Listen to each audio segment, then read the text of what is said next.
നിങ്ങളെ വീഡിയോ കണ്ടില്ലേ, തൊപ്പിയൊക്കെ വെച്ച് നിസ്കാരതായ്പൊക്കെ കെട്ടി ഒരാൾ ഗുണ്ടായിസാണ് കാണിക്കുന്നത്. ഗുണ്ടായിസ്, അതായത് ഈ റെക്കോർഡ് ചെയ്യുന്നോണ്ട് ക്യാമറ ഒക്കെ തട്ടിട്ട്. അങ്ങനെ ക്യാമറ തട്ടേണ്ട കാര്യമില്ല. നമ്മുടെ ഭാഗത്ത് ഞാൻ ഉണ്ടെങ്കിൽ എന്തിനാ നമ്മൾ ക്യാമറ തട്ടി മാറ്റുന്നത്? അതിന്റെ ആവശ്യമില്ലല്ലോ.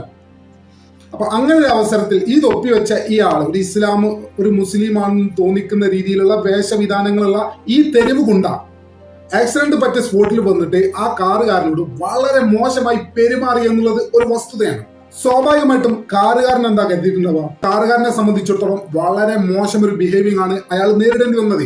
അതും അയാളുടെ ഭാഗത്ത് കുട്ടികൾക്ക് ലൈസൻസ് ഇല്ല, പ്രായപൂർത്തിയായിട്ടുള്ള എന്നുള്ള ന്യായമായ കാര്യങ്ങൾ ഉള്ളപ്പോൾ തന്നെയാണ് ഈരാറ്റുപേട്ടയിലെ ഈ വയസ്സായ മനുഷ്യൻ, ഈ ഇസ്ലാമിക തൊപ്പി ധരിച്ച് ഇസ്ലാമിക വേഷത്തിൽ നടക്കുന്ന ഈ വയസ്സായ മനുഷ്യൻ ഒരു മനുഷ്യന്റെ മൊബൈൽ തട്ടിമാറ്റുകയും.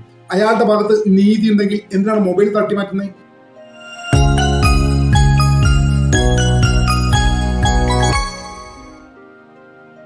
കോട്ടയം ജില്ലയിലെ ഈരാറ്റുപേട്ടയെ കുറിച്ച് സോഷ്യൽ മീഡിയയിൽ വ്യാപകമായ ചർച്ചകളാണ് നിലവിൽ നടന്നുകൊണ്ടിരിക്കുന്നത്. സാധാരണ വാഹനാപകടം എത്തരത്തിലാണ് ഒരു നാടിനെയും ഒരു സമൂഹത്തെയും മുഴുവൻ വർഗീയ ആരോപണങ്ങളിലേക്ക് തള്ളിവിട്ടത്? അതാണ് നമ്മളിപ്പോൾ കണ്ടുകൊണ്ടിരിക്കുന്നത്. ചിലർ ഈരാറ്റുപേട്ടയെ തീവ്രവാദ കേന്ദ്രമായി ചിത്രീകരിക്കുമ്പോൾ മറ്റു ചിലർ ഇതിന് പറയുന്നത് ആസൂത്രിതമായ ഇസ്ലാമോഫോബിക് ആക്രമണമാണ് ഇപ്പോൾ നടന്നുകൊണ്ടിരിക്കുന്നത് എന്നാണ്. പക്ഷേ യഥാർത്ഥത്തിൽ എന്താണ് സംഭവിച്ചത്? ഇത് ശരിക്കും മതവുമായി ബന്ധപ്പെട്ട എന്തെങ്കിലും വിഷയമാണോ? ഇനി അതല്ല, നമ്മുടെ പെരുമാറ്റത്തിലെ ചില ദൗർബല്യങ്ങൾ മറ്റു ചിലർ മുതലെടുക്കുന്ന ഒരു സാഹചര്യമാണോ? മറ്റുള്ളവരെ കുറ്റപ്പെടുത്തും മുമ്പ് നമ്മൾ സ്വയം ഒരു ആത്മപരിശോധനയ്ക്ക് തയ്യാറാവണ്ടേ? ഈ വിഷയത്തെ വികാരത്തോടെയല്ല, വസ്തുതയോടെയും ഉത്തരവാദിത്വത്തോടെയും നമ്മൾ നോക്കേണ്ട സമയമാണ്. ഈരാറ്റുപേട്ടയെ പ്രതിരോധിക്കുമ്പോൾ തന്നെ സത്യത്തെ മറച്ചു വെക്കാതെ സംസാരിക്കേണ്ടതും ഏറെ പ്രാധാന്യമുള്ള ഒരു കാര്യമാണ്. നമുക്ക് വിശദമായ വീട്ടിലേക്ക് കടക്കാം. വാഗമണ്ണിൽ നിന്ന് കോട്ടയത്തേക്ക് വരുന്ന വഴി, ഞാൻ കോട്ടയത്താണ് താമസിക്കുന്നത്, ഈരാറ്റുപേട്ട എന്ന സ്ഥലത്ത് വെച്ചാണ്. ഈരാറ്റുപേട്ട സ്ഥലത്ത് വെച്ച് എൻ്റെ വൈഫാണ് വണ്ടി ഓടിച്ചത്. ഈ വണ്ടിയാണ് ഓടിച്ചിരുന്നത്. ഈ വണ്ടിയുടെ ബാക്കിൽ വന്ന് മറ്റൊരു വണ്ടി ഇടിക്കുകയുണ്ടായി. ഇരിക്കാനുള്ള കാറെന്ന് വെച്ചാൽ ഒരു കൊച്ചു പിള്ളേർ, ഒരു 15 വയസ്സുള്ള 2 പിള്ളേർ ഒരു ആക്റ്റീവായി ഹെൽമെറ്റ് വെക്കാതെ യാതൊരു സുരക്ഷയില്ലാതെ വണ്ടി ചവിട്ടി നിർത്തി വെട്ടിത്തിരിച്ചു. അവരെ ഇടിപ്പിക്കാതിരിക്കാൻ വേണ്ടി സഡൻ ബ്രേക്ക് ചെയ്തുകൊണ്ട് നടന്നു. ആക്സിഡൻ്റായി വണ്ടി അവിടുന്ന് എടുത്തുകൊണ്ട് പോയ ശേഷം നമുക്ക് യാതൊരു പരീക്ഷയും കിട്ടാത്ത രീതിയിൽ ഇവിടുത്തെ ലോക്കൽ ആൾക്കാർ വന്നിട്ട് ഏതോ ഒരു, ഞാൻ പറഞ്ഞാലത് ക്ഷമിക്കണം എന്നോട്, മതവിഭാഗത്തിൻ്റെ പേര് പറഞ്ഞ് താക്കോൽ ഊരാൻ പാടില്ല. ഞാൻ അവരോട് പറഞ്ഞൊരു കാര്യമേ ഉള്ളൂ, കാരണം പോലീസ് വരട്ടെ, സ്റ്റേഷനിൽ നിന്ന് പോലെ ഈരാറ്റുപേട്ട സ്റ്റേഷനിൽ പോലീസ് വരട്ടെ, പോലീസ് വന്നിട്ട് വണ്ടി എടുക്കാം എന്നാണ് ഞാൻ പറഞ്ഞത്. പക്ഷെങ്കിൽ അവരതൊന്നുമല്ല ശ്രദ്ധിക്കുന്നത്. അവരെ സംബന്ധിച്ച് നോക്കിയാൽ നീ ആരാടാ എൻ്റെ ഫോട്ടോ എടുക്കുക, നീ ആരാ വീഡിയോ എടുക്കുക, ആ ഒരു ആർജവും തൻ്റെ ഇടവും. കാരണം നമുക്ക് പരീക്ഷ എന്ന് പോലീസിൽ മാത്രമേ ഉള്ളൂ. ഈ പോലീസ് വരണ്ടേ? നമ്മൾ ഈ പിള്ളേർ ഓടിച്ചുകൊണ്ട് പോയ വണ്ടി ഉണ്ടെങ്കിൽ മാത്രമേ എൻ്റെ വണ്ടിയുടെ ഫ്രണ്ടിലും ബാക്കിലും റെക്കോർഡിംഗ് ക്യാമറ ഉണ്ട്. അത് തെളിവായിട്ട് ആളെ കൊടുക്കുകയാണെങ്കിൽ എന്ത് മാർഗം എന്ന് വെച്ചാൽ ഈ തെളിവ് ഇതേ ഉള്ളൂ. കാരണം എനിക്കൊരു നുണ പറയാൻ പറ്റില്ല. കാരണം അത് തെളിയിക്കണമെങ്കിൽ കുഞ്ഞുങ്ങളോട് നിൽക്കണം. അപ്പോൾ അവരുടെ വണ്ടിയുടെ താക്കോൽ ഞാൻ ഊരി വെച്ചെന്നുള്ള കാര്യം ശരിയാണ്. എന്നെ തല്ലിയില്ലെന്നല്ലാതെ ബാക്കി എല്ലാ കാര്യവും മോശമായിട്ട് ബിഹേവ് ചെയ്ത് വളരെ നമുക്ക് സഹിക്കാൻ പറ്റാത്ത മോശ വാക്കുകൾ പറഞ്ഞു. അതുപോലെ നമ്മൾ ഇറിറ്റേറ്റ് ചെയ്യുന്നില്ല. അത് കഴിഞ്ഞിട്ട് നമ്മൾ ഈ വന്ന് മാറാൻ നോക്കുമ്പോൾ തന്നെ ഈ പിള്ളേരെ അവർ സേഫ് ആക്കാൻ വേണ്ടിയിട്ട് ഈ വണ്ടി പിടിക്കുന്നു. ഈ പിള്ളേരുടെ കാര്യങ്ങളെല്ലാം സേഫ് ആക്കാൻ വേണ്ടിയിട്ട് അവരുടെ കാര്യങ്ങൾ മാത്രം, അതായത് ഒരു തെറ്റ് കണ്ടു കഴിഞ്ഞാൽ എൻ്റെ ഭാഗത്ത് തെറ്റെങ്കിലും എൻ്റെ തെറ്റ് പറഞ്ഞു തരണം. ആ പിള്ളേരുടെ തെറ്റാണ് പിള്ളേരുടെ തെറ്റ്. അത് ചോദിക്കാൻ പിള്ളേരെ ഒഴിവാക്കാൻ ശ്രമിക്കുകയാണ്. പിള്ളേരെ അവർ ഒഴിവാക്കി വിട്ടു. പോലീസ് വരുന്നതിന് വേണ്ടി പിള്ളേരെ ഒഴിവാക്കിട്ടു. പിന്നെ പോലീസ് സ്റ്റേഷൻ വിളിച്ചപ്പോഴാണെങ്കിലും ഈ തദൈവ എന്ന് പറഞ്ഞ പോലെയാണ്, ഇവിടെ ഇങ്ങനെയൊക്കെയാണ്, ഇവിടെ ഈ രീതിയിലൊക്കെ ഉള്ളൂ, ട്രീറ്റുള്ളൂ എന്നുള്ള രീതിയിലുള്ള പോലീസിന് പറയും. ഇപ്പോൾ ഞങ്ങൾ നിൽക്കുന്നത് ഈരാറ്റുപേട്ട സ്റ്റേഷൻ്റെ വാതിക്കലാണ്. ഞങ്ങൾ വന്നിട്ട് ഒരു മണിക്കൂർ നേരമായിട്ട് പോലീസ് ഉദ്യോഗസ്ഥരോട് ഞങ്ങൾ വേറെ കാര്യം പറഞ്ഞാണ്. അവരെങ്ങനെ തർക്കപരിഹാരം നടത്താണെങ്കിൽ ഇടിക്കുന്നതിന് മുമ്പവൻ്റെ അവർ വന്നിട്ടില്ല. ബാക്കിൽ ഇടിച്ച വണ്ടിക്കാരനുണ്ട്, അദ്ദേഹത്തോട് ക്ലൈം ചെയ്യാനും പറ്റുള്ളൂ. അദ്ദേഹം അറിഞ്ഞുകൊണ്ടല്ലോ നമ്മൾ ഇടിപ്പിച്ചേക്കുന്നത്. അദ്ദേഹം ഒരു പാവത്താനാണ്, അദ്ദേഹത്തിന് ഒരു ഡിസ്റ്റൻസിലേ ഇടിക്കാൻ പറ്റുള്ളൂ. കാരണം 20-25 കിലോമീറ്ററിനകത്ത് സ്പീഡിനകത്ത് വരുന്ന വണ്ടി സ്വാഭാവികമായിട്ടും സഡൻ ബ്രേക്ക് ചെയ്താൽ മറ്റേ വണ്ടി ഇടിച്ചു പോകും. നമ്മുടെ നാട്ടിലെ അവസ്ഥയാണ്, നമുക്കിതറിയാം. കാരണം വണ്ടി ഇടിപ്പിച്ചവനല്ല ഞാൻ കുറ്റം പറഞ്ഞത്. ഈ ഫ്രണ്ടിൽ വന്ന വണ്ടിക്കാരനെ പറ്റി കൃത്യമായിട്ട്, ഈ പിള്ളേരെ സെറ്റിനെ പറ്റി കൃത്യമായിട്ട് റെക്കോർഡ് ഉണ്ടായിട്ടും കൃത്യമായിട്ട് കാര്യങ്ങളുണ്ടായിട്ടും യാതൊരു രീതിയിലുള്ള പരിഗണനയോ യാതൊരു രീതിയിലുള്ള മര്യാദയും തരുന്നില്ല. ഞാൻ എന്ത് ചെയ്യണം? അല്ല, നിങ്ങളുടെ അഭിപ്രായം പറയാമോ? ഞങ്ങൾ എന്ത് ചെയ്യണം? നിയമപരമായിട്ട് ഈ GD എൻട്രി ഇടാൻ പറഞ്ഞാൽ GD എൻട്രി ഇട്ട് കഴിഞ്ഞാൽ ഞാൻ എൻ്റെ ക്ലെയിം ചെയ്യണം, ഇൻഷുറൻസ് ക്ലെയിം ചെയ്യുന്നത് ഞാൻ ക്ലെയിം ചെയ്യണം. ഇങ്ങനത്തെ ചൂല്ലാത്ത ഈ പിള്ളേർ വന്നിട്ട് നാളെ ഇത് ആവർത്തിച്ച് കഴിഞ്ഞാൽ അവന്മാർ കാണിച്ച് ചൂലാഴിയെ പറ്റിയുള്ള വീഡിയോ ഞാൻ വേറെ ഇട്ട് തരാം. ഫേസ്ബുക്കിൽ ഇപ്പോൾ ലൈവ് ഇടാൻ പറ്റത്തില്ലാത്തതുകൊണ്ട് വിട്ട് തരാം. കാരണം അതിൻ്റെ ഫ്രണ്ടും ബാക്കും ക്യാമറ ഉണ്ട്. ആ പിള്ളേർ വന്നതും ഇടിക്കുന്നതും പിള്ളേർ വന്ന് നിൽക്കുന്നതും പിള്ളേർ പോകുന്നതും പിള്ളേരിന് ശേഷം വന്നതും ഇവരെന്നോട് മോശമായിട്ട് ബിഹേവ് ചെയ്യുന്നതെല്ലാം വീഡിയോ എൻ്റെ ഉണ്ട്. കാരണം ഇതൊക്കെ ന്യായീകരിക്കപ്പെടുന്നതാണോ? ഇത് നമ്മുടെ കേരളം തന്നെയാണോ? നമ്മൾ കേരളത്തിൽ എങ്ങോട്ടാണ് പോകുന്ന ചോദിക്കുന്ന മാർഗമുണ്ട്. ഇവിടെ മതസ്പർദ്ധയൊന്നും ഇല്ലെന്ന് പറഞ്ഞാൽ പോലും ചില ആൾക്കാരുടെ ഉള്ളിലൊക്കെ തന്നെ ഒരു കാര്യത്തെ 14-15 വയസ്സുള്ള പിള്ളേർ 2 വീലറിനകത്ത് ഹെൽമെറ്റ് ഇല്ലാതെ വണ്ടി വന്ന് റോങ് സൈഡിൽ ഓടിച്ച് വണ്ടി ആക്സിഡന്റ് ആയ ശേഷം അവരെ ഇടിപ്പിക്കാതിരിക്കാൻ ശ്രമിച്ചതിൻ്റെ അകത്ത് ആ പിള്ളേർ പോലീസ് വന്നിട്ട് പോട്ടെന്ന് പറഞ്ഞിട്ട് അതിനൊരു രീതിയിലുള്ള സഹായവും തരാതെയും ഞങ്ങളിപ്പോഴത്തെ ഈ സമയം വരെ ഞാനും എൻ്റെ ഫാമിലി എൻ്റെ കുടുംബം മുഴുവൻ ഇവിടെ വഴി നിൽക്കുകയാണ്. ഇത് എങ്ങോട്ടാണ് പോകുന്നത്? നിങ്ങളുടെ അഭിപ്രായം പറയുക. ഇത് ഞങ്ങൾക്ക് എന്തെങ്കിലും സൊല്യൂഷൻ ഉണ്ടോ? ഞങ്ങൾക്ക് നന്മ കിട്ടുമോ? ഞങ്ങൾക്ക് നിയമം കിട്ടുമോ? നീതി കിട്ടുമോ എന്ന് നിങ്ങൾ പറയുക. ഇത് എനിക്ക് പറയാൻ പറ്റുള്ളൂ. Please comment. അദ്ദേഹം പറയുന്നത് എന്താണെന്ന് വെച്ചാൽ, അദ്ദേഹവും ഭാര്യയും ഒരു യാത്ര കഴിഞ്ഞ് തിരിച്ച് ഈരാറ്റുപേട്ട വഴി വരുമ്പോൾ ടൗണിൽ വെച്ച് അവരുടെ മുന്നിൽ സഞ്ചരിച്ചിരുന്ന ബൈക്കിൽ 2 പ്രായപൂർത്തിയാവാത്ത കുട്ടികളായിരുന്നു. അവർ പെട്ടെന്ന് വെട്ടിക്കുകയും തുടർന്ന് ഇവർ സഡൻ ബ്രേക്ക് ഇടുകയും പിന്നിൽ ഒരു വണ്ടി വന്ന് ഇടിക്കുകയും ചെയ്തു എന്നാണ്. സ്വാഭാവികമായിട്ടും നമ്മുടെ നാട്ടിലൊക്കെ നടക്കുന്ന ആക്സിഡന്റുകൾ മിക്കതും ഇത്തരത്തിൽ തന്നെയാണ്. ഇവിടെ ഏറ്റവും ഗൗരവമുള്ളൊരു കാര്യം, 2 വീലർ ഓടിച്ചിരുന്നത് കുട്ടികളായിരുന്നു, അവർക്ക് ഹെൽമെറ്റ് ഇല്ലായിരുന്നു എന്നീ 2 കാര്യങ്ങളാണ്. ഈ പ്രശ്നം വഷളാക്കിയത് ഈ 2 വീലർക്കാരുടെ വാഹനത്തിന്മേൽ നിന്ന് ചാവി വലിച്ചൂരിയ ആ രംഗമാണ്. അത് സ്വാഭാവികമായിട്ടും ഉണ്ടാകുന്നതാണ്. ഒരു പക്ഷേ ചാവി വലിച്ചൂരിയിട്ടില്ലെങ്കിൽ ഇവർ വണ്ടി എടുത്ത് പോയാൽ എന്ത് ചെയ്യും? അതൊരു പ്രശ്നം തന്നെയല്ലേ. അപ്പൊ ചാവി എടുത്ത് വലിച്ചു വരലൊക്കെ സാധാരണയാണ്. പ്രത്യേകിച്ച് കുട്ടികൾ കൂടിയാവുമ്പോൾ, പ്രായപൂർത്തിയാവാത്ത ലൈസൻസ് ഇല്ലാത്ത കുട്ടികളാണ്, അവരുടെ ചാവി ഊരി വെച്ചു. നമ്മളൊക്കെ ആണെങ്കിൽ അങ്ങനെ തന്നെ ചെയ്യാം. കാരണം നമുക്ക് ആക്സിഡന്റ് സംഭവിച്ചത് നമ്മളെ വണ്ടിയുമായി ബന്ധപ്പെട്ടാണ്. അതുകൊണ്ട് തന്നെ ഏതെങ്കിലും രീതിയിൽ കേസോ നിയമ നടപടികളോ ഒക്കെ വരുമ്പോൾ നമ്മുടെ ഭാഗം ന്യായീകരിക്കാൻ അത്തരം ആളുകൾ അവിടുന്ന് രക്ഷപ്പെട്ടു പോകരുത്. അവരും ആ സ്പോട്ടിൽ വേണം. അത് സ്വാഭാവികമായിട്ടും സംശയമുള്ള ഒരാൾ ചാവി ഉരുവിക്കും. ഇതിൽ നമുക്ക് തെറ്റു പറയാൻ പറ്റില്ല. ഇനി എത്തരത്തിലാണ് ഈ ആക്സിഡന്റിന് ശേഷം ഈരാറ്റുപേട്ടക്കാരുടെ ഇദ്ദേഹത്തോടുള്ള പ്രതികരണം എന്നുള്ളത് നമുക്കൊന്ന് കാണാം.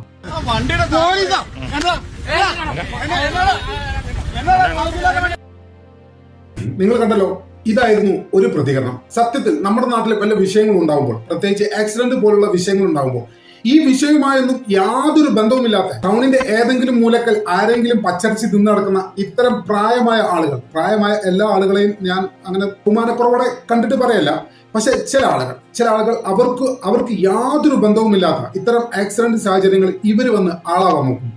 ഇവിടെ സംഭവിച്ചതും അത് തന്നെയാണ്. നിങ്ങൾ കണ്ടില്ലേ ആ വീഡിയോ കണ്ടില്ലേ? തൊപ്പിയൊക്കെ വെച്ച് നിസ്കാരതായ്മൊക്കെ കിട്ടി ഒരാൾ ഗുണ്ടായിസാണ് കാണിക്കുന്നത്. ഗുണ്ടായിസ്, അതായത് ഈ റെക്കോർഡ് ചെയ്യുന്നോണ്ട് ക്യാമറ ഒക്കെ തട്ടിട്ട്. അങ്ങനെ ക്യാമറ തട്ടേണ്ട കാര്യമില്ല. നമ്മുടെ ഭാഗത്ത് ന്യായം ഉണ്ടെങ്കിൽ എന്തിനാ നമ്മൾ ക്യാമറ തട്ടി മാറ്റുന്നത്?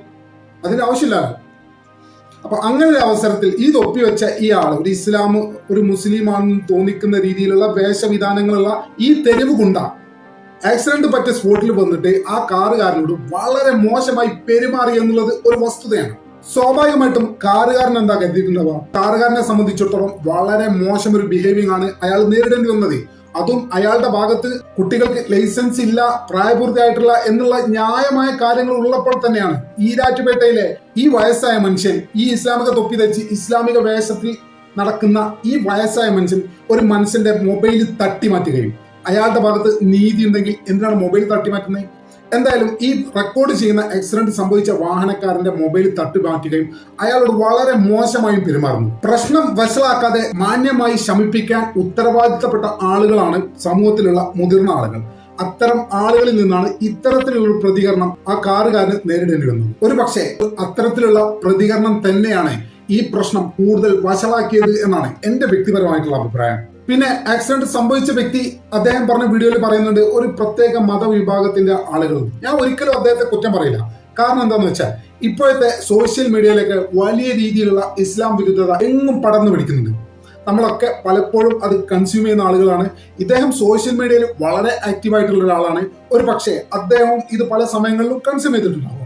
പ്രത്യേകിച്ചും ഈരാറ്റുപേട്ടയെ കുറിച്ച് വലിയ രീതിയിലുള്ള ഹേറ്റ് ക്യാമ്പയിൻ, മനഃപൂർവ്വമോ അല്ലാതെ നടക്കുന്ന ഹേറ്റ് ക്യാമ്പയിൻ ഒരു പക്ഷേ കൺസ്യൂം ചെയ്യുന്ന ആള് തന്നെയാവും ഇദ്ദേഹം. അദ്ദേഹം പറയുന്നുണ്ട് അദ്ദേഹം കോട്ടയംകാരനാണ്, കോട്ടയം ജില്ലയിൽപ്പെട്ടതാണല്ലോ ഈരാറ്റുപേട്ട. അങ്ങനെ ഇദ്ദേഹം ഇത് കൺസ്യൂം ചെയ്യുന്നുണ്ടാവും. അങ്ങനെ ഏതോ ഒരു അവസരത്തിൽ അദ്ദേഹം ഈരാറ്റുപേട്ടയിൽ എത്തിയ സമയത്ത് അദ്ദേഹത്തിന് നേരിടേണ്ടി വന്നത് ഈ കൺസ്യൂം ചെയ്യുന്ന കാര്യങ്ങളുമായി സമാനമായ അനുഭവങ്ങളാണ്. അപ്പൊ സ്വാഭാവികമായിട്ടും പൊതുവെ ഈരാറ്റുപേട്ടയിലെ മുസ്ലിങ്ങൾ ഇങ്ങനെ തന്നെയാണ് എന്ന് ഇത്തരം ന്യൂസുകൾ പതിവായി കൺസ്യൂം ചെയ്യുന്ന ഒരാൾക്ക് പെട്ടെന്ന് ആ മേഖലയിൽ എത്തുമ്പോൾ അയാളോട് ഇത്രയും മോശമായിട്ട് തലേ തൊപ്പിയൊക്കെ വെച്ച് ഒരു തെരുവ് കൊണ്ട പെരുമാറുമ്പോൾ സ്വാഭാവികമായിട്ടും അയാൾ എന്താ ചിന്തിക്കുക? ഈരാറ്റുപേട്ടയിലെ മുസ്ലിം സമൂഹം ഇങ്ങനെയാണെന്ന് എങ്ങനെ നമുക്ക് അയാളെ കുറ്റം പറയാൻ പറ്റും? ഇവിടെ തിരുത്തേണ്ടത് താടിയും തൊപ്പിയും തലയെക്കെട്ടും വെച്ച് നടക്കുന്ന തെരുവ് ഗുണ്ടകളാണ്. അവരാണ് മാന്യമായിട്ടാണ് പെരുമാറേണ്ടത്. അതുപോലെ അയാൾക്ക് ഉണ്ടായിട്ടില്ല. അതൊരു സത്യമല്ലേ? പിന്നെ ഈരാറ്റുപേട്ടയെ കുറ്റം പറയുന്നത് എന്ന് പറഞ്ഞ് കറിഞ്ഞിട്ട് എന്താ കാര്യം? നിങ്ങൾ ഈ 2 വീഡിയോയും ചേർത്ത് വെച്ചൊന്ന് കണ്ടു. എന്താണ് ഇവിടെ സംഭവിച്ചത്? കേരളത്തിൽ എവിടെയും സംഭവിക്കുന്ന രീതിയിലുള്ള സാധാരണപ്പെട്ട ഒരു വാഹനാപകടം. അതിനെ തുടർന്നുണ്ടാകുന്ന വാക്കുതർക്കം. ഈരാറ്റുപേട്ടക്കാർക്കെതിരെ എന്തെങ്കിലും കിട്ടുമോ എന്ന് നോക്കി നടക്കുന്ന ആളുകൾക്ക് ഇത് നല്ലൊരു അവസരമായി. അവരത് ഭംഗിയായിട്ട് വിനിയോഗിക്കുന്നു. ഇത്രേ ഇവിടെ സംഭവിക്കുന്നുള്ളൂ. ഈ വിഷയത്തിൽ ഈരാറ്റുപേട്ടക്കാരുടെ പ്രതികരണം, താടിയും തൊപ്പിയും വെച്ച മുസ്ലിം എന്ന് തോന്നിക്കുന്ന വേഷം ധരിച്ച തെരുവ് ഗുണ്ടകളുടെ പ്രതികരണം, അദ്ദേഹത്തോടുള്ള പ്രതികരണം വളരെ മോശമായിരുന്നു. അത് ഈ ഈരാറ്റുപേട്ടക്കെതിരെ ഹെയ്റ്റ് ക്യാമ്പയിൻ സംഘടിപ്പിക്കുന്ന ആളുകളെ സംബന്ധിച്ചിടത്തോളം അവർക്ക് അതൊരു ലോട്ടറിയാണ്. അവരത് പ്രചരിപ്പിക്കുന്നു. ഇതിനുള്ള അവസരം ഉണ്ടാക്കി കൊടുത്താരാ? നിങ്ങൾ തന്നെയല്ലേ. നമ്മള് ഇരവാദം മുഴക്കും മുമ്പ് അതിനുള്ള സാഹചര്യം എന്തായിരുന്നു, നമ്മുടെ ഭാഗത്തുള്ള തെറ്റുകൾ എന്തായിരുന്നു എന്നുള്ളത് നമ്മൾ പരിശോധിക്കണ്ടേ? അങ്ങനെ നോക്കുമ്പോൾ ഈരാറ്റുപേട്ടക്കാരടുത്ത് ന്യായമില്ല. അത് സത്യമാണല്ലോ. ഒരു അന്യദേശക്കാരനായ മനുഷ്യനോട്, ഒരു യാത്രക്കാരനോട് ആക്സിഡന്റ് ഉണ്ടായ സംഭവത്തിൽ മാന്യമായിട്ട് പെരുമാറാൻ പോലും അറിയാത്തവരല്ലേ ഈരാറ്റുപേട്ടക്കാർ? എനിക്ക് ഈ വീഡിയോ കണ്ടപ്പോൾ അതാ തോന്നിയത്. അപ്പോൾ അത്തരം ആളുകളെ സോഷ്യൽ മീഡിയയിലെ ഇസ്ലാമോഫോബിക്ക് കൺസ്യൂം ചെയ്യുന്ന ഒരാൾക്ക് എത്തരത്തിലാണ് തോന്നുക? സ്വാഭാവികമാണത്. ഇപ്പൊ ഞാനായാലും, ഞാൻ മറ്റൊരു സ്ഥലത്ത് പോയിട്ട് ആ സ്ഥലത്തെ കുറിച്ച് ഒരു മുൻ ധാരണ സോഷ്യൽ മീഡിയയിലൂടെ എനിക്കുണ്ടെങ്കിൽ അവിടുത്തെ ഒരു മോശം അനുഭവം എനിക്ക് ആ സ്ഥലത്ത് ഞാൻ പോകുന്ന അവസരത്തിൽ എനിക്കുണ്ടാകുമ്പോൾ സ്വാഭാവികമായിട്ടും സോഷ്യൽ മീഡിയയിലൂടെ കൺസ്യൂം ചെയ്ത ആ കാര്യങ്ങളുമായിട്ട് എന്റെ റിയൽ അനുഭവം കണക്ട് ആവും. അപ്പൊ സ്വാഭാവികമായിട്ടും സോഷ്യൽ മീഡിയയിലൂടെ കന്നതുപോലെയൊന്നും അല്ല, ഇവര് പറഞ്ഞതിലും കാര്യമുണ്ട് എന്നുള്ള സ്വാഭാവികമായിട്ടുള്ള ചിന്ത എന്നിൽ വരും. അത് തന്നെയാണ് ഇവിടെ സംഭവിച്ചത്. ഇതിൽ ഈ കാറുകാരനെ കുറ്റപ്പെടുത്താൻ എന്തെങ്കിലും ഉണ്ട് എന്ന് ഞാൻ കരുതുന്നില്ല. ഈരാറ്റുപേട്ട എന്ന സ്ഥലം വ്യക്തിപരമായിട്ട് ഞാൻ ഇതുവരെ ജീവിതത്തിൽ കാണാത്തൊരു സ്ഥലമാണ്. മലപ്പുറം, കോഴിക്കോട്, വയനാടിനപ്പുറം വ്യക്തിപരമായിട്ട് ഞാൻ എവിടെയും കണ്ടിട്ടില്ല. പക്ഷെ ആളുകൾ പറയുന്നതനുസരിച്ച് വളരെ സാഹോദര്യവും പരസ്പരം സഹായിക്കാനുള്ള മനസ്സുമുള്ള നല്ലൊരു നാടാണ് ഈരാറ്റുപേട്ട എന്നാണ്. അങ്ങനെ പറയത്തക്ക വർഗീയ കലാപങ്ങളോ അങ്ങനെ മതം തിരിഞ്ഞുള്ള സംഘർഷങ്ങളൊന്നും ഈരാറ്റുപേട്ടയിൽ ഇതുവരെ ഉണ്ടായിട്ടില്ല. മാത്രമല്ല, ഈരാറ്റുപേട്ട എന്ന സ്ഥലത്ത് മുസ്ലിങ്ങൾ മാത്രമല്ല, മറ്റ് എല്ലാ മതജനവിഭാഗങ്ങളും ഈരാറ്റുപേട്ടയിലുണ്ട്. അവരൊക്കെ വളരെ ഐക്യത്തോടെ ജീവിക്കുന്ന സ്ഥലമാണ് ഈരാറ്റുപേട്ട. എല്ലാ മതവിഭാഗങ്ങളുടെ ആഘോഷങ്ങളിലും, അത് അരുവിത്തറ പെരുന്നാളാവട്ടെ, അത്തരത്തിലുള്ള എല്ലാ ചടങ്ങുകളിലും എല്ലാ മനുഷ്യരും, എല്ലാ വിശ്വാസികളും ഒന്നിച്ച് കൈകോർത്ത് നിന്ന് ആഘോഷിക്കുന്ന സ്ഥലമാണ് ഈരാറ്റുപേട്ട. വലിയ രീതിയിലുള്ള മാനസിക സഹായങ്ങൾ സാമ്പത്തികമായും അല്ലാതെയൊക്കെ ലഭിക്കുന്ന ഒരു മേഖല കൂടിയാണ് ഈരാറ്റുപേട്ട എന്നും ആ നാടിനെ പരിചയമുള്ളവർ ഷെയർ ചെയ്യുന്നുണ്ട്. അതുപോലെ തന്നെ സൗജന്യ ഡയാലിസിസ് സെന്റർ, പ്രസ് ബാങ്ക്, നിർധനർക്ക് വീടുകൾ വെച്ചു കൊടുക്കാനുള്ള പദ്ധതി, പലിശരഹിത വായ്പ, ഇത്തരം കാര്യങ്ങളൊക്കെ ഈരാറ്റുപേട്ടയിൽ ഇപ്പോഴും നടന്നുകൊണ്ടിരിക്കുന്നുണ്ട് എന്നാണ് അറിയാൻ സാധിച്ചത്. അങ്ങനെ വലിയ രീതിയിൽ തളർന്നുപോയ മനുഷ്യന് കൈത്താങ്ങാകുന്ന ഒരുപാട് പദ്ധതികൾ ഈരാറ്റുപേട്ടയിൽ ഉണ്ട് എന്നും അറിയാൻ സാധിച്ചിട്ടുണ്ട്. അതൊക്കെ നല്ല കാര്യങ്ങൾ തന്നെയാണ്. അതൊക്കെ നമ്മൾ മാതൃകയാക്കേണ്ട കാര്യങ്ങൾ തന്നെയാണ്. എന്തായാലും നിലവിൽ ഈ സോഷ്യൽ മീഡിയയിലെ ഈ ഹെയ്റ്റ് ക്യാമ്പയിനെതിരെ ഈരാറ്റുപേട്ട നഗരസഭയും ഈരാറ്റുപേട്ടയിലെ സംഘടനകളൊക്കെ രംഗത്ത് വന്നിട്ടുണ്ട്. പോലീസിൽ പരാതി പറഞ്ഞിട്ടുണ്ട്. വളരെ നല്ല കാര്യം. എന്നാൽ പോലീസിൽ പരാതി പറഞ്ഞ ഈരാറ്റുപേട്ടയിലെ ജനങ്ങളോട് ഞാൻ വ്യക്തിപരമായിട്ടൊരു കാര്യം ചോദിച്ചോട്ടെ. ഈ പറയപ്പെട്ട പ്രായപൂർത്തിയാവാത്ത വാഹനം ഓടിച്ചിരുന്ന 2 കുട്ടികൾ, ഇവരിപ്പോ എവിടെയുള്ളത്? എപ്പോഴെങ്കിലും നിങ്ങൾ ആലോചിച്ചിട്ടുണ്ടോ? നിങ്ങളുടെ നാടിനെ ഇത്രയേറെ ഈ രാജ്യത്തുടനീളം അപമാനിച്ച ഈ 2 കുട്ടികൾ ഇപ്പോൾ എവിടെയുണ്ട്? അവർക്കെതിരെ ഈരാറ്റുപേട്ടക്കാർ ഏത് രീതിയിലാണ് നിയമ നടപടിക്കായിട്ട് സ്വീകരിക്കണം എന്ന വാദവുമായിട്ട് രംഗത്ത് വന്നിട്ടുള്ളത്? അവരുടെ മാതാപിതാക്കളെ കണ്ടോ? അവരെ ഉപദേശിച്ചോ? അവരോട് പറഞ്ഞോ? അല്ലെങ്കിൽ പ്രായപൂർത്തിയാവാത്ത കുട്ടികളാണല്ലോ, അവർ വാഹനം ഓടിച്ചാൽ അത് ശിക്ഷ കിട്ടുന്ന കേസാണ്. മാതാപിതാക്കൾക്ക് ശിക്ഷ കിട്ടും. നിങ്ങളെ നാടിനെ ഇത്രയേറെ അപമാനിച്ച ഈ 2 കുട്ടികളുടെ മാതാപിതാക്കൾക്കെതിരെ നിങ്ങൾ ഏതെങ്കിലും രീതിയിലുള്ള പരാതി പോലീസിൽ നൽകിയോ? നിങ്ങളുടെ നാട് ഇത്രയേറെ അപമാനിക്കപ്പെടാനുള്ള പ്രധാന കാരണം പ്രായപൂർത്തിയാവാത്ത ഈ കുട്ടികളാണ്, അവരുടെ മാതാപിതാക്കളാണ്. അവർക്കെതിരെ നിങ്ങൾ എന്ത് നടപടി സ്വീകരിച്ചു? നിങ്ങൾ വല്ല പരാതിയും നൽകിയിട്ടുണ്ടോ? നിങ്ങളുടെ നാടിനെ ഇത്രയേറെ, ഈ കേരളത്തിലെ ആളുകളുടെ മുന്നിൽ ഇത്രയേറെ അപമാനിച്ച, അതിന് കാരണക്കാരായ ഈ 2 കുട്ടികൾക്കെതിരെ ഏതെങ്കിലും രീതിയിലുള്ള നിയമ നടപടികൾക്ക് ഈരാറ്റുപേട്ടയിലെ ഏതെങ്കിലും സന്നദ്ധ സംഘടനയോ മുനിസിപ്പാലിറ്റിയോ ബന്ധപ്പെട്ട ഏതെങ്കിലും ആളുകളോ പോലീസിൽ ഒരു പരാതി നൽകാൻ തയ്യാറായിട്ടുണ്ടോ? തയ്യാറായിട്ടില്ലെങ്കിൽ നിങ്ങൾ ഉടനെ ആ നടപടി സ്വീകരിക്കണം. ന്യായം, നീതി എല്ലാവർക്കും സമമാണ്. ഈരാറ്റുപേട്ടയിലെ കുട്ടികളാണ്, അതുകൊണ്ട് അവർക്കെതിരെ കേസ് കൊടുക്കാൻ പറ്റില്ല എന്ന് പറഞ്ഞിട്ടാണെങ്കിൽ നിങ്ങൾ നീതിയുടെ പക്ഷത്തല്ല. ഇവിടെ ആ കാറുകാരനും അനീതി നേരിട്ടിട്ടുണ്ട്, അയാൾക്കും നീതി കിട്ടണം. അതിന് കാരണം നിങ്ങളുടെ നാട്ടിലെ ഈ പ്രായപൂർത്തിയാവാത്ത ഹെൽമെറ്റ് വെക്കാതെ 2 വീലറിൽ യാത്ര ചെയ്ത കുട്ടികളാണ്. അവർക്കെതിരെ നടപടി വേണം. അതെന്താണ്? പലപ്പോഴും മനഃപൂർവ്വമാണോ? അല്ലേ നിങ്ങൾ അവർക്കെതിരെ പരാതി കൊടുത്തതായി അറിയില്ല, അവരുടെ മാതാപിതാക്കൾക്കെതിരെ പരാതി കൊടുത്തതായി അറിയില്ല. അങ്ങനെ ഏതെങ്കിലും രീതിയിലുള്ള പരാതി കൊടുത്താൽ ഏകദേശം 25,000 രൂപയോളം ഫൈൻ കൊടുക്കേണ്ടി വരും. അതിനൊന്നും നിങ്ങൾ തയ്യാറാവാതെ നിങ്ങൾക്കെതിരെ പോസ്റ്റ് ഇട്ട് പ്രതികരിക്കുന്നവർക്കെതിരെ നിങ്ങൾ അതിൽ മാത്രം നിങ്ങളെ ശ്രദ്ധ കേന്ദ്രീകരിച്ചാൽ സ്വാഭാവികമായിട്ടും നിങ്ങളോട് പറയാതെ വയ്യ, ഇത് അനീതിയാണ്. നിങ്ങളൊരു അനീതിക്ക് കൊട പഠിച്ചുകൊണ്ടാവരുത് മറ്റൊരു അനീതിയെ എതിർക്കുന്നത്. അനീതിയെ എതിർക്കുമ്പോൾ എല്ലാ ഭാഗത്തുനിന്നും എല്ലാ അനീതിയെയും നിങ്ങൾ എതിർക്കണം. അങ്ങനെ നിങ്ങൾ ഈ സമൂഹത്തിന് മാതൃകയാവണം. അല്ലാതെ കാറുകാരനെതിരെ അല്ലെങ്കിൽ സോഷ്യൽ മീഡിയയിൽ വ്യാജ പ്രചരണങ്ങൾ ഈരാറ്റുപേട്ടക്കെതിരെ അഴിച്ചുവിടുന്നവർക്കെതിരെ പരാതി കൊടുക്കുന്നതിനോടൊപ്പം തന്നെ ഇതിനൊക്കെ കാരണക്കാരായ നിങ്ങളെ നാടിനെ ഇത്രയേറെ ഈ സമൂഹത്തിൽ അപമാനിച്ച ഈ 2 കുട്ടികളുടെയും അവരുടെ മാതാപിതാക്കൾക്കെതിരെയും നിങ്ങൾ കേസ് കൊടുക്കണം. അവരെ നിയമത്തിന് മുന്നിൽ കൊണ്ടുവരണം. ഇവിടെ ഏറ്റവും വലിയ തെറ്റ് ചെയ്തത് അവരാണ്. ഈ പ്രശ്നങ്ങൾക്കൊക്കെ കാരണം അവരാണ്. അങ്ങനെ കോർ ആയിട്ടുള്ള റീസണെ നിങ്ങൾ ഒഴിവാക്കിയിട്ട് സോഷ്യൽ മീഡിയയിലെ ആളുകളെ മാത്രം ടാർഗറ്റ് ചെയ്തിട്ട് ഒരു പരാതി, അതത്ര നല്ല കാര്യമാണെന്ന് വ്യക്തിപരമായിട്ട് എനിക്ക് അഭിപ്രായമില്ല. ഈരാറ്റുപേട്ടയിലെ ജനങ്ങളോട് പറയാനുള്ളത് അല്പം സംയമനം പാലിക്കുക എന്നുള്ളതാണ്.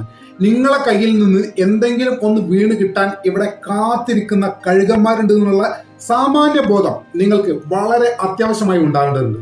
പലപ്പോഴും നിങ്ങൾക്ക് അത് ഇല്ലാന്ന് എനിക്കും തോന്നിയിട്ടുണ്ട്. അവലും മലരും മുദ്രാവാക്യം, അതുപോലെ തന്നെ ഈ വീഡിയോയിൽ തന്നെ ഇപ്പൊ ഈ സംഭവവുമായി ബന്ധപ്പെട്ട് ഒരു തൊപ്പിയും താടിയൊക്കെ വെച്ച ഒരു വൃദ്ധൻ വളരെ മോശമായിട്ട് ഒരാളെടുത്ത് ബിഹേവ് ചെയ്യുന്നത്, ഇതൊക്കെ തെറ്റ് തന്നെയാണ്. ഇതൊക്കെ തിരുത്തണം. നമ്മൾ മറ്റുള്ളവരെ കുറ്റം പറയുന്ന അവസരത്തിൽ നമ്മൾ എത്രത്തോളം നല്ലവരാണെന്ന് സ്വയം നമ്മൾ ചിന്തിക്കണ്ടേ?